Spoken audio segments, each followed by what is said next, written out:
Hello everyone, welcome here. तो अपन बात करते हैं फिजिकल केमिस्ट्री की 11th क्लास की, जिसके अंदर अपन ने एक चैप्टर स्टार्ट किया था, एटॉमिक स्ट्रक्चर, जिसका एक लेक्चर हो गया था। आज अपन बात करेंगे सेकंड की।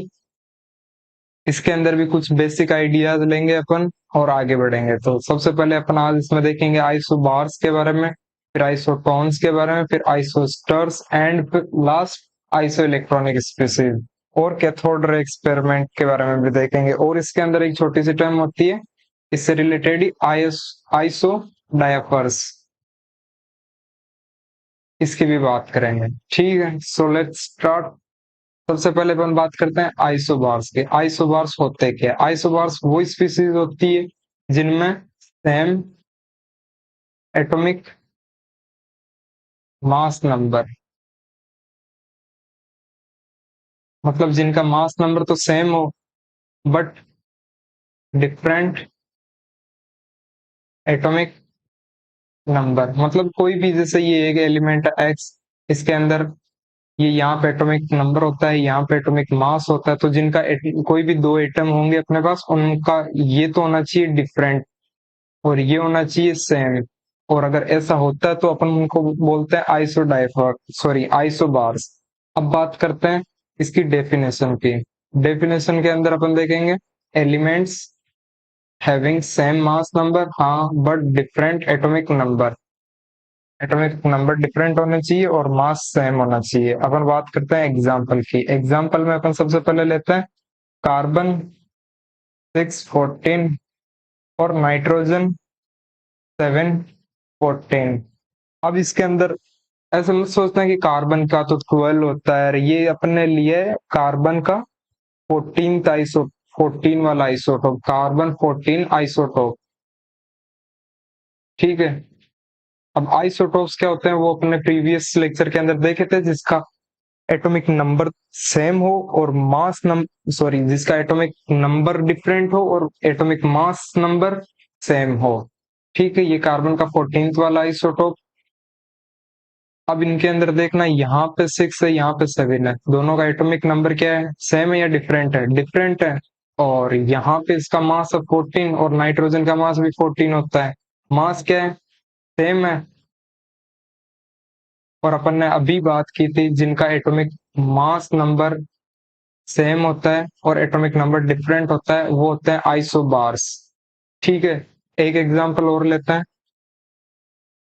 आर्गन 40 का atomic number 18, C A 20, 40।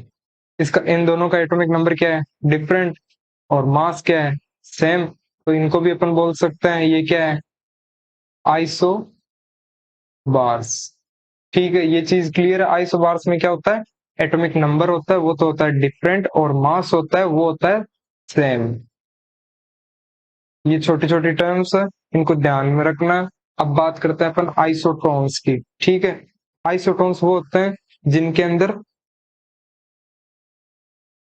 Number of neutrons क्या होता है? सेम। जिनमें नंबर ऑफ न्यूट्रॉन्स की वैल्यू सेम होती है। बात करते हैं इसकी डेफिनेशन की।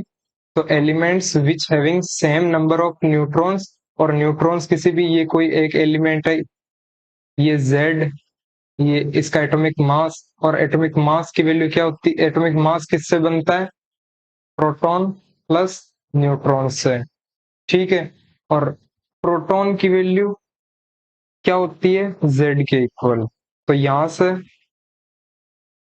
ए माइनस जेड, ये नंबर ऑफ न्यूट्रॉन्स का है, इसको प्रीवियस वीडियो के अंदर एक्सप्लेन कर रखा है, आप देख लेना।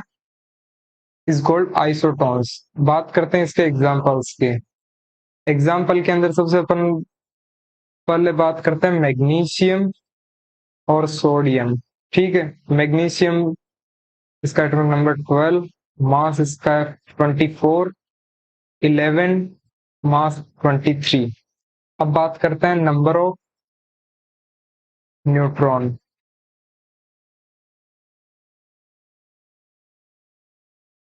Number of neutron.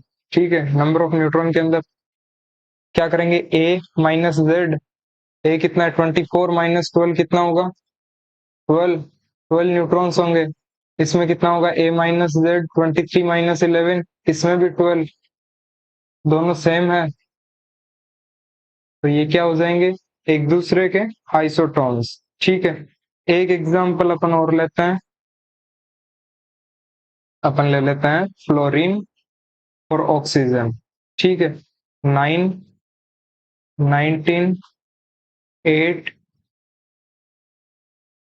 18, ये इसका ऑक्सीजन का कोई आइसोटोप ले लिया अपन ने। ठीक है, इनमें नंबर ऑफ न्यूट्रॉन्स कितने होंगे 19 माइनस 9 कितने होंगे 10। यही तो होता है ना एटॉमिक मास में से अपन एटॉमिक नंबर को सब्सट्रैक्ट करते हैं तब अपने पास नंबर ऑफ न्यूट्रॉन्स आते हैं। पिछले वाले वीडियो में अच्छे से एक्सप्लेन कर रखा है, देख लेना। यहाँ पे कितने नंबर ऑफ न्यूट्रॉन्स होंगे 18 माइनस 8 कितने हो जाएंगे 10 न्यूट्रॉन्स, दोनों सेम है, मतलब ये भी आइसोटोन्स है। ठीक है, और अपन एक एग्जांपल और ले लेते हैं, कार्बन का 14th आइसोटोप और ऑक्सीजन 8, 16।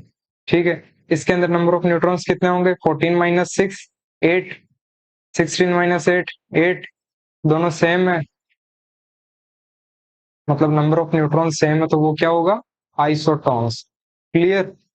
अब बात करते हैं अपन आइसो इलेक्ट्रॉनिक स्पीसीज की। आइसो इलेक्ट्रॉनिक्स में आइसो मतलब सेम, अभी बात की थी पहले अपन ने same, electronic sound similar two electron, मतलब यहाँ पे इलेक्ट्रॉन की बात हो रही है, मतलब सेम नंबर ऑफ इलेक्ट्रॉन्स होने चाहिए।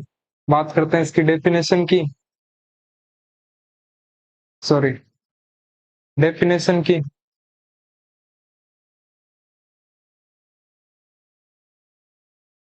डेफिनेशन के अंदर अपन लिखेंगे the species having same number of electrons, ठीक है, is known as isoelectronic species. और इसके अंदर एक छोटा सा पॉइंट और अपन ऐड करेंगे, it may be an atom ion और मॉलिक्यूल। अब ये कैसे होता है वो अपन एग्जांपल में देखेंगे। अपन एग्जांपल लेते हैं सबसे पहले, carbon 4 minus, nitrogen 3 minus, oxygen 2 minus, chlorine minus, neon, sodium plus, magnesium +2 और एल्यूमिनियम +3।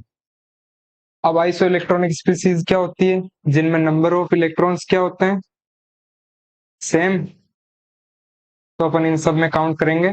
इसमें कितने इलेक्ट्रॉन होते हैं जितने नंबर ऑफ प्रोटॉन्स होते हैं, और 4 उसमें और ऐड करना है, तो 6 + 4 10। इसका एटॉमिक नंबर 7 होता है, इसमें कितने होंगे 7 इलेक्ट्रॉन होते हैं, 3 और इसमें आ रखे हैं 10, मतलब इन सब में आप काउंट करोगे 8 + 2 10, इसमें 9 + 1 10। नियोन में कितने इलेक्ट्रॉन्स होते हैं 10। सोडियम में कितने होते हैं 11, जिसमें से एक इलेक्ट्रॉन निकाल दिया है तो पीछे कितने बचेंगे 10। मैग्नीशियम में होता है 12, इसका एटॉमिक नंबर होता है 12, और इसमें इलेक्ट्रॉन भी होंगे 12, और 12 में से 2 निकाल दिए तो पीछे बचेंगे 10। ऐसे इसमें भी 13 माइनस 3 10, मतलब ये है इलेक्ट्रॉन्स। क्या सब में सेम है? हाँ, तो ये आइसो इलेक्ट्रॉनिक स्पीसीज है। ठीक है, अब ये आयन है, ये मॉलिक्यूल्स भी हो सकता है, ये कोई भी एटम भी हो सकता है। अब अपन एक एग्जांपल और ले लेते हैं, एग्जांपल, ठीक है, CO3 2 minus and NO3 minus. अब बताना है कि ये आइसो इलेक्ट्रॉनिक है या नहीं है। तो सबसे पहले बात करते हैं अपन CO3 की, इसमें कितने नंबर ऑफ इलेक्ट्रॉन्स है। तो कार्बन में कितने इलेक्ट्रॉन होते हैं जितने नंबर ऑफ प्रोटॉन्स होते हैं, नंबर ऑफ प्रोटॉन्स कितना है 6, तो इलेक्ट्रॉन्स भी कितने होंगे 6, प्लस ऑक्सीजन के पास कितने होता है नंबर ऑफ इलेक्ट्रॉन्स 8, यहाँ पे ऑक्सीजन 3 है, तो कितने होंगे 24, और 2 इसमें ऐड कर रखे हैं 24 और 26। ठीक है, नाइट्रोजन के पास कितने होते हैं 7, ऑक्सीजन के पास कितने होते हैं, एक ऑक्सीजन के पास इलेक्ट्रॉन्स 8, 3 ऑक्सीजन है तो कितने होंगे 24। यहाँ पे एक ऑक्सीजन और आ रखा है, सॉरी एक इलेक्ट्रॉन और आ रखा है, तो एक इलेक्ट्रॉन ऐड कर देंगे तो 24 प्लस 1 25। क्या दोनों सेम है? हाँ, ये भी 32 है, इसके पास भी 32 इलेक्ट्रॉन है, इसके पास भी 32 इलेक्ट्रॉन है। ये क्या है? मॉलिक्यूल। तो इन दोनों मॉलिक्यूल्स के अंदर नंबर ऑफ इलेक्ट्रॉन सेम है, तो अपन बोल सकते हैं ये भी क्या है? Iso electronic species. ठीक है। नेक्स्ट अपन बात करते हैं आइसोडायपर्स की। आइसोडायपर्स के अंदर, एक सेकेंड, हाँ, आइसोडायपर्स, आइसोडायपर्स में क्या होना चाहिए? नंबर ऑफ न्यूट्रॉन्स और प्रोटॉन्स का जो डिफरेंस होता है वो सेम होना चाहिए। अपन डेफिनेशन लिख लेते हैं सबसे पहले इसकी। डेफिनेशन के अंदर लिखेंगे अपन same difference in number of neutrons and protons.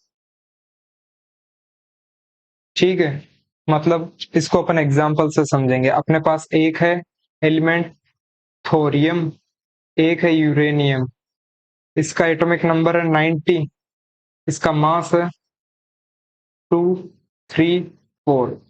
ये यूरेनियम, इसका है 92, इसकी मास की वैल्यू है, मास नंबर है इसका 238।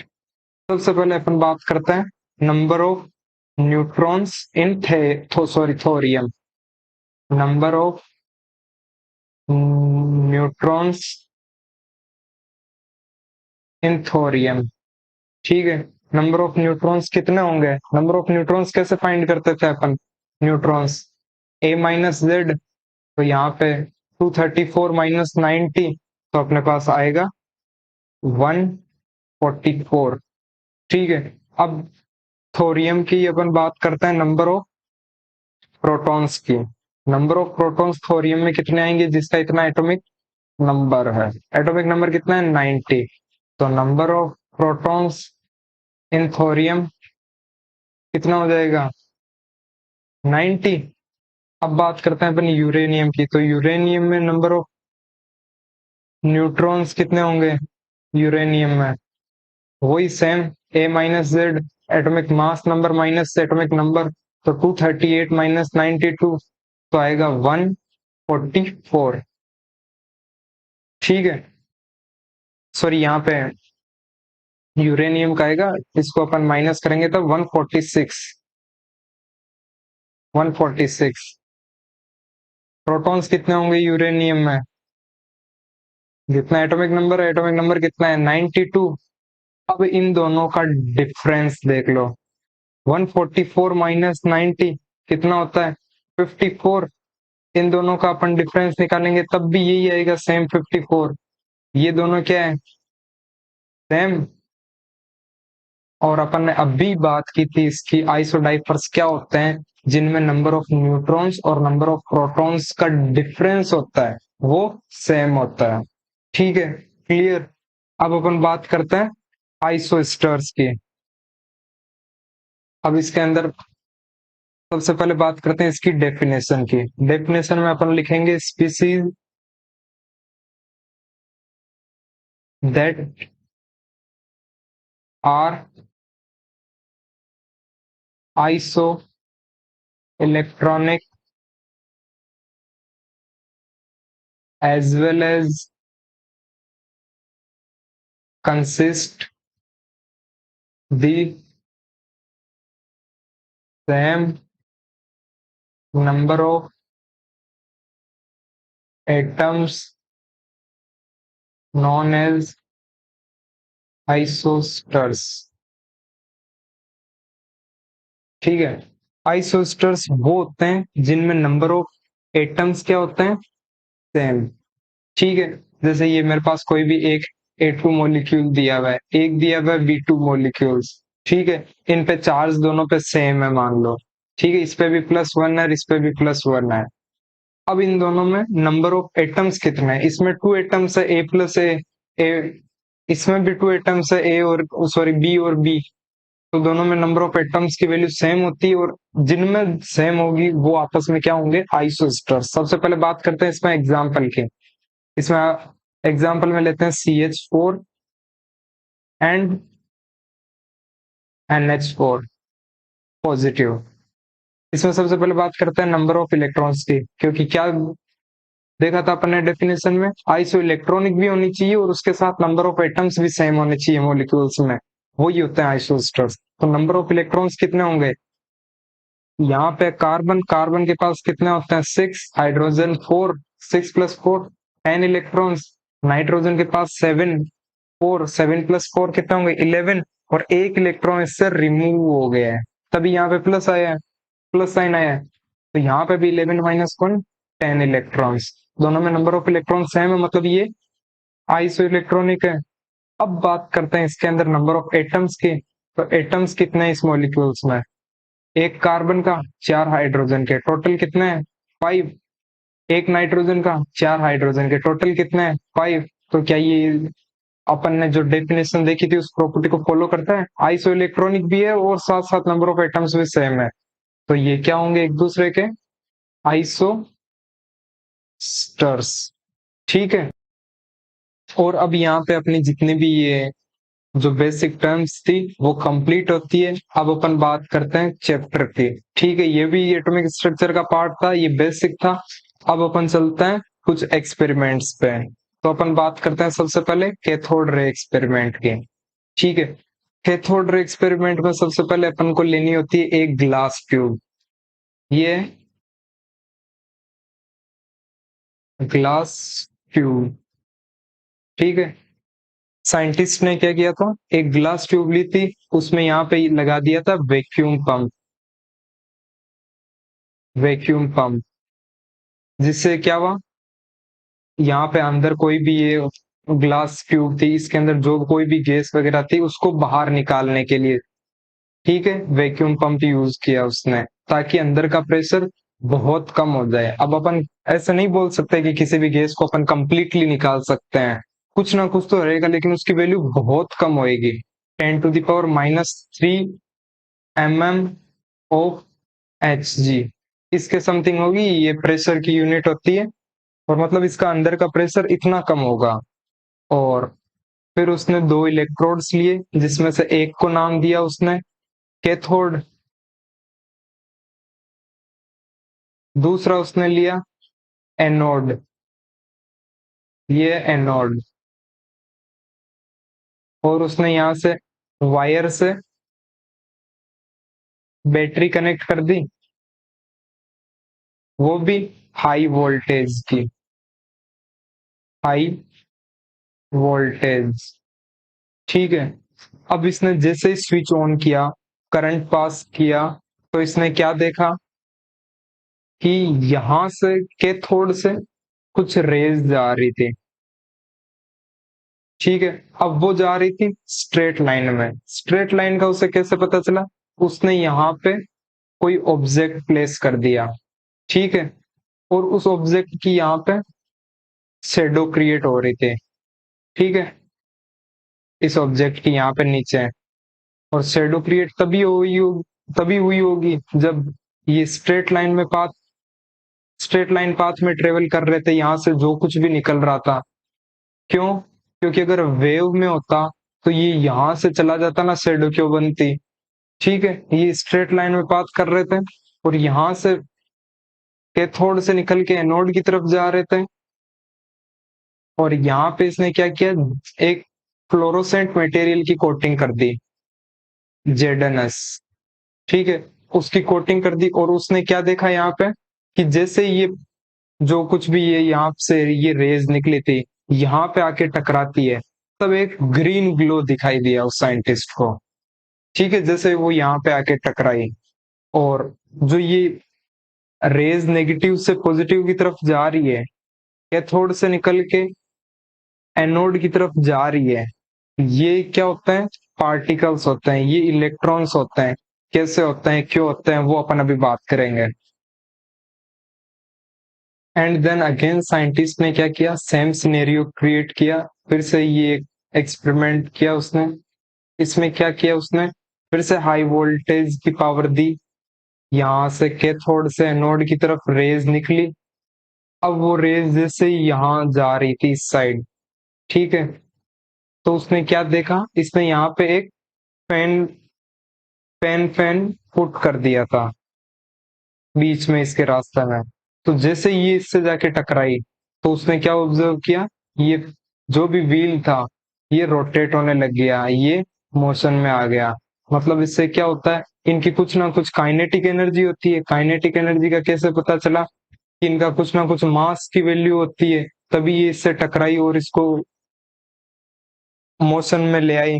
और इसकी वेलोसिटी भी होती है, वेलोसिटी इसकी काफी ज्यादा होती है, लाइट से कम होती है, बट अप्रोक्स ले सकते हैं अपन। बाद में उसने क्या किया, फिर से ये एक एक्सपेरिमेंट स्टार्ट किया, और उसने ये यहाँ पे कैथोड, यहाँ पे एनोड, वापस ये सेम सिनेरियो क्रिएट किया उसने। लेकिन इस बार उसने क्या किया, यहाँ पे मैग्नेटिक फील्ड्स इंट्रोड्यूस करवा दी उसने, यहाँ पे पॉजिटिव, यहाँ पे नेगेटिव।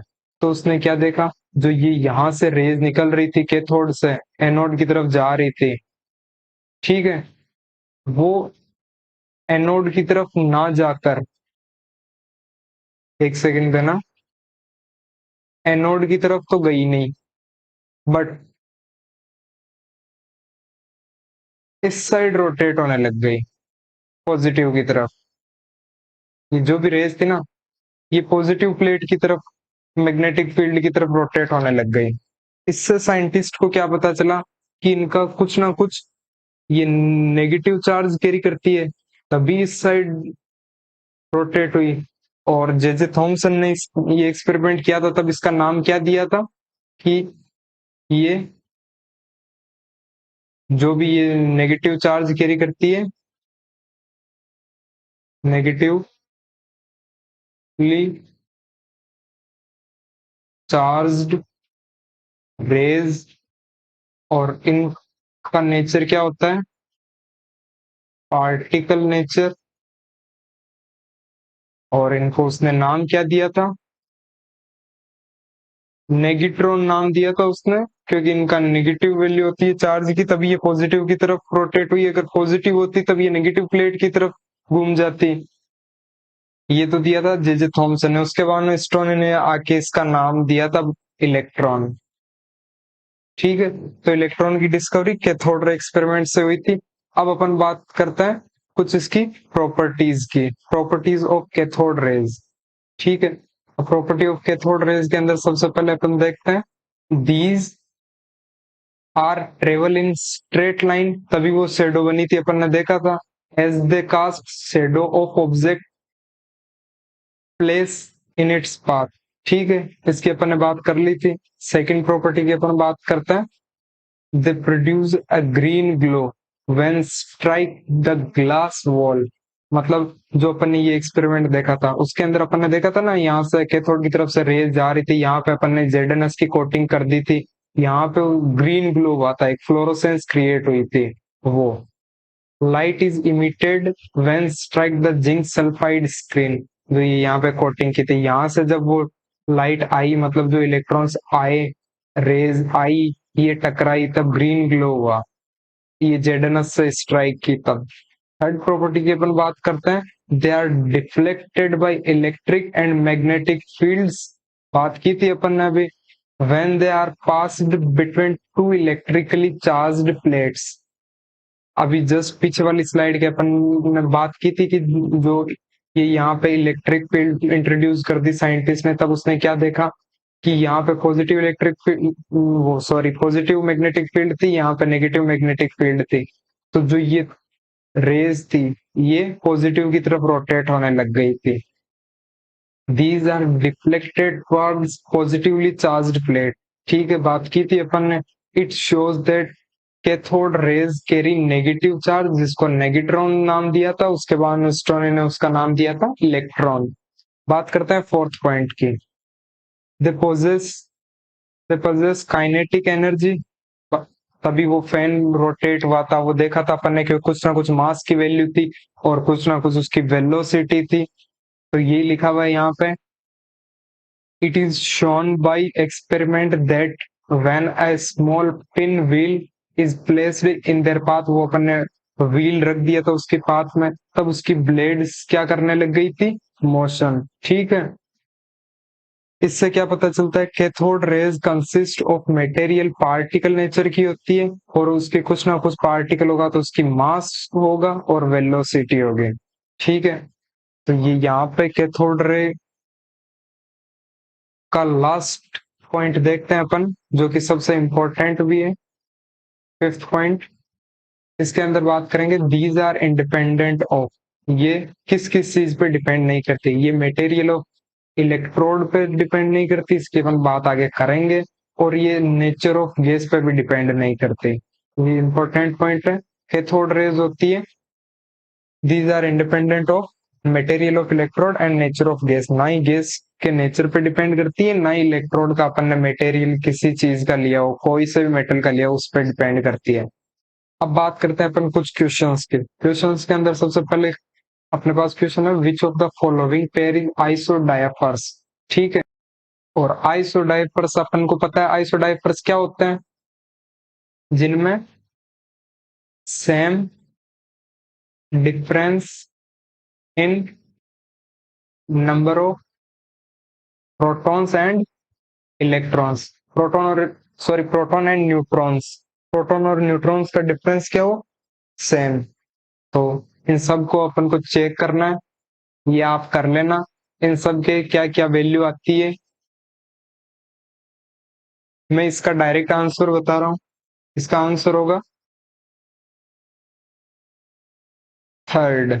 कैसे होगा, चेक कर लेते हैं अपन, ये आपको सब चेक करना है, ये इनमें से भी हो सकता है कोई सही, मैं अभी कंफर्म नहीं बता रहा हूँ, बट मेरे अकॉर्डिंग ये होगा, और ये आपको चेक करना ही, ये होमवर्क है। ठीक है, अपन डायरेक्ट बात करते हैं थर्ड ऑप्शन की। इसके अंदर हीलियम है, हीलियम में नंबर ऑफ प्रोटॉन्स कितने हैं, 2। नंबर ऑफ न्यूट्रॉन्स कितने हीलियम में, 2। ऑक्सीजन के अंदर नंबर ऑफ प्रोटॉन्स कितने हैं, जितने नंबर ऑफ इसका एटॉमिक नंबर है 8, यहाँ पे कितने होंगे, नंबर ऑफ न्यूट्रॉन 16 माइनस 8, 8। इन दोनों का डिफरेंस क्या आ रहा है, प्रोटॉन और न्यूट्रॉन के बीच, प्रोटॉन के बीच का और न्यूट्रॉन्स के बीच का डिफरेंस क्या आ रहा है, सेम। और वो सेम कितना आ रहा है 6। यहाँ पे भी 6 आ रहा है, यहाँ पे भी 6 आ रहा है, सेम है। तो अपने बात तो यही की थी ना, डिफरेंस सेम आना चाहिए, तो ये ऑप्शन सी ऑप्शन करेक्ट हो जाएगा। ठीक है, अब बात करते हैं नेक्स्ट क्वेश्चन की। इसके अंदर दे रखा है, the ratio of specific charge of a proton and an alpha particle is. Specific charge क्या होता है, प्रीवियस लेक्चर वीडियो के अंदर अपन ने बात की थी, ई बाई एम रेशियो को स्पेसिफिक चार्ज बोलते हैं, चार्ज अपॉन मास के रेशियो को। ठीक है, सबसे पहले अपन को किसका दिया हुआ, प्रोटॉन और अल्फा पार्टिकल का, तो प्रोटॉन का और अल्फा पार्टिकल का ई बाई एम रेशियो बताना है अपन को, इनका स्पेसिफिक चार्ज रेशियो। तो प्रोटॉन का क्या होगा, प्रोटॉन के अंदर चार्ज क्या होता है, ई ले सकता हूं मैं, प्लस ई। और मास कितना होता है प्रोटॉन का, हम्म, मास ऑफ प्रोटॉन होता है 1.67 इंटू 10⁻⁻⁻27 किलोग्राम। बट मैं इसको, ये होता है मास ऑफ प्रोटॉन। ठीक है, तो मैंने यहाँ पे ले लिया मास ऑफ प्रोटॉन, यहाँ पे एक प्रोटॉन का ही पूछा है अपन को। अब बात करते हैं अल्फा पार्टिकल पे चार्ज की। अल्फा पार्टिकल पे चार्ज क्या होता है, अल्फा पार्टिकल की अपन ने बात की थी, हीलियम आयन के न्यूक्लियस, हीलियम के न्यूक्लियस को ही अल्फा पार्टिकल बोलते हैं। ड्यूअली चार्ज्ड हीलियम एटम को ही अल्फा पार्टिकल बोलते हैं, क्योंकि उसमें 2 इलेक्ट्रॉन्स होते हैं, दोनों निकल जाते हैं तो न्यूक्लियस बचता है। और चार्ज क्या होता है इस पे, अल्फा पार्टिकल्स पे 2e। और मास क्या होता है, 4 मास ऑफ प्रोटॉन, ये इसकी मास की वैल्यू होती है। तो यहाँ पे चार्ज में लिख सकता हूँ 2e, मास कितना है, 4 मास ऑफ प्रोटॉन के इक्वल है।